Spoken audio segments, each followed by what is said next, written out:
નમસ્તે મિત્રો આજે આપણે એક ખૂબ જ રસપ્રદ અને ચર્ચાસ્પદ વિષય ઉપર વાત કરવાના છીએ. એટલે કે વાત કરશે કે કઈ રાશિના લોકો પર આપણે જલ્દી ભરોસો ન કરવો જોઈએ. અને આ વિષય એટલો મહત્વનો છે કારણ કે આપણા જીવનમાં આપણે રોજિંદા અસંખ્ય લોકો સાથે મળીએ છીએ. કોઈ નવા મિત્ર બને છે, કોઈ નવો સહકાર્યકરી મળે છે, કોઈ નવો પ્રેમ સંબંધ શરૂ થાય છે કે પછી કોઈ નવો વ્યાપાર માટે ભાગીદાર મળે છે. અને આ બધી જગ્યાએ એક વસ્તુ સૌથી મહત્વની છે અને એ છે ભરોસો. પરંતુ મિત્રો, ભરોસો એક એવી દોરી છે જે એકવાર તૂટી જાય તો ફરીથી જોડવી ખૂબ મુશ્કેલ બની જાય છે. અને આજના આ ધોકાધારી સમયમાં ઘણીવાર આપણે એવા લોકોને મળીએ છીએ જેમનો સ્વભાવ બહારથી જોઈએ તો ખૂબ જ સરળ, મીઠાશભર્યો અને વિશ્વાસપાત્ર લાગે છે, પરંતુ અંદરથી એમનો સ્વભાવ એકદમ સીધો હોય છે. અને અહીં જ્યોતિષશાસ્ત્ર આપણી મદદ કરી શકે છે, કારણ કે રાશિચક્ર પ્રમાણે દરેક વ્યક્તિનો સ્વભાવ, વિચારધારા અને વર્તન એક નિશ્ચિત પેટર્નમાં હોય છે. તો ચાલો આજે આપણે રાશિના લોકો સાથે સાવચેત અને ધૈર્ય રાખીને ભરોસો કરવો જોઈએ. જેમાં સૌપ્રથમ વાત કરીએ મિથુન રાશિની. તો મિથુન રાશિના લોકોનો સમય 1 થી 20 જૂન જે હોય, આ લોકો બુધ ગ્રહના પ્રભાવ હેઠળ આવે છે.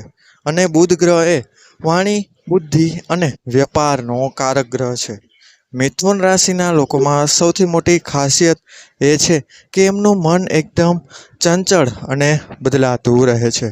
આજે જે વાત કહે છે, કાલે એ જ વાત બદલી નાખશે. આ લોકો વાતચીતમાં એટલા કુશળ અને મીઠાશભર્યા હોય છે કે સામેવાળા એક ક્ષણમાં એમના પર ભરોસો કરી બેસે. પરંતુ મિત્રો, આ લોકોનો સ્વભાવ બેમુખી હોય છે. એક સમયે બે અલગ અલગ વિચારો એમના મનમાં ચાલતા હોય છે. એમને પોતે જ ખબર નથી હોતી કે એમને શું જોઈએ છે. એમનો ભરોસો કરવો એટલે કે પવન પર ઘર બાંધવા જેવું છે. આ લોકો કોઈની સાથે પણ વાત કરતી વખતે પોતાનું હિત જોવે છે, અને જો એ બીજી નથી તો એમનો રંગ એકદમ બદલાઈ જાય છે. મિત્રો, વ્યાપારિક દ્રષ્ટિએ આ લોકો ખૂબ જ ચતુર હોય છે, પરંતુ વ્યક્તિગત સંબંધોમાં એમનો વિશ્વાસ ટકાવવો ખૂબ જ મુશ્કેલ છે. એમના મિત્રોની સંખ્યા તો ખૂબ હોય છે, પરંતુ એમના સાચા મિત્રો ખૂબ ઓછા હોય છે, કારણ કે બધા જ એમના બેમુખી સ્વભાવથી કંટાળી જાય છે. તો મિત્રો, જો તમારી આસપાસ કોઈ મિથુન રાશિનો વ્યક્તિ હોય અને તમે એમને હમણાં જ ઓળખ્યા હોય તો એમના પર જલ્દી ભરોસો કરવાની ભૂલ ન કરશો. થોડો સમય રાહ જુઓ. એમના વિચારો અને વાતોમાં સુસંગતતા છે કે નહીં એ તપાસો. એ પછી જ ભરોસો કરજો. હવે વાત કરીએ કન્યા રાશિની. તો મિત્રો, કન્યા રાશિના લોકો એટલે કે જેમનો જન્મ 23 ઓગસ્ટથી 22 સપ્ટેમ્બર વચ્ચે થયો હોય, આ લોકો પણ બુધ ગ્રહના પ્રભાવ હેઠળ આવે છે. પરંતુ મિથુન રાશિ કરતાં એમનો સ્વભાવ એકદમ જુદો છે. કન્યા રાશિના લોકો એકદમ વિશ્લેષણાત્મક અને વિવેકશીલ હોય છે. આ લોકો દરેક વસ્તુને 3-4 વખત વિચારીને જ પગલું ભરે છે. બહારથી જોવા જાવ તો આ લોકો ખૂબ જ સાદા, સરળ અને મદદરૂપ લાગે છે, પરંતુ મિત્રો, એમનું મન એકદમ ગણિતીય હોય છે. એમના માટે દરેક સંબંધ એક ગણિતનો સમીકરણ છે. આપણે એમને કેટલું આપ્યું અને એમણે તમને કેટલું આપ્યું, આ બે બાજુ બરાબર ન હોય તો તેમનો સ્વભાવ બદલાઈ જાય છે. આ લોકો ખૂબ જ વધારે આલોચના કરે છે. તમે કંઈ પણ કરો, એમને કંઈક ને કંઈક ખોટું જ લાગે. અને સૌથી મોટી વાત, પોતાની લાગણીઓ છુપાવવામાં માહિર હોય છે. તમે ક્યારેય નહીં જાણી શકો કે એમના મનમાં શું ચાલી રહ્યું છે. એકદમ શાંત હોય છે, પરંતુ માં તોફાન ચાલતું.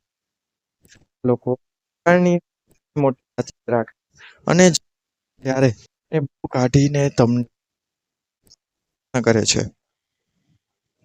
એમનો ભરોસો કરવો એટલે કે એક એવી પુસ્તકાલયમાં પ્રવેશ કરવો જ્યાં દરેક પાના પર તમારી ભૂલ નોંધાયેલી હોય. તો મિત્રો, જો તમે કન્યા રાશિના કોઈ વ્યક્તિને નવીનતાથી ઓળખતા હો તો એમના પર તરત જ ભરોસો કરશો નહીં. એમને સમય આપો, એમનો વાસ્તવિક ચહેરો જુઓ અને એ પછી જ નિર્ણય લેજો.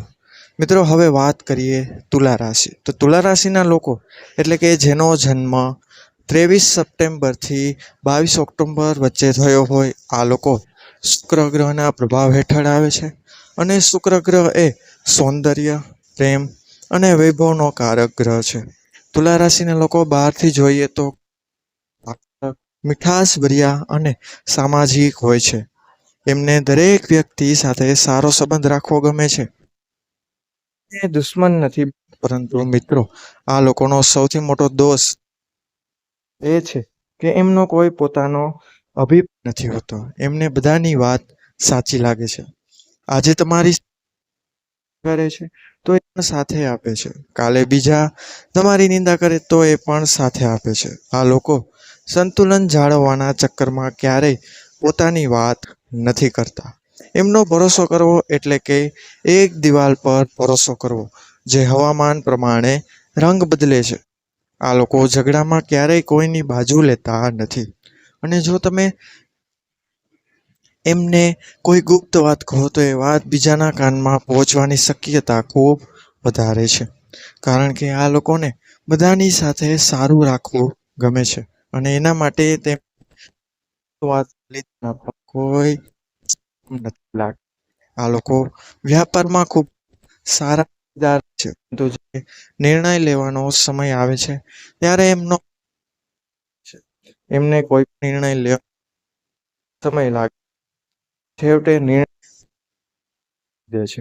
તો મિત્રો, જો તમે તુલા તમારું રહસ્ય કહેવાનું વિચારતા હો તો 2 વાર વિચારજો.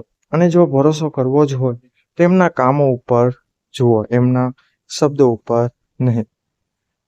તો મિત્રો, આજે તમારે આ લોકો પણ ભરોસો કરવો ન જોઈએ, તેમાં થોડું ધ્યાન રાખવું જોઈએ. તેના વિશે આપણે સંપૂર્ણ રીતે વાત કરી. તો મિત્રો, વિડીયો પસંદ આવ્યો હોય તો વિડીયોને લાઈક કરજો અને ચેનલને સબસ્ક્રાઈબ કરજો, જેથી અમારા નવા વિડીયોનું નોટિફિકેશન સૌથી પહેલાં તમને મળી રહે. તો મળીશું હવે આવા જ નવા સાથે. ત્યાં સુધી બધાને મારા હર હર મહાદેવ. ધન્યવાદ. અસ્તુ.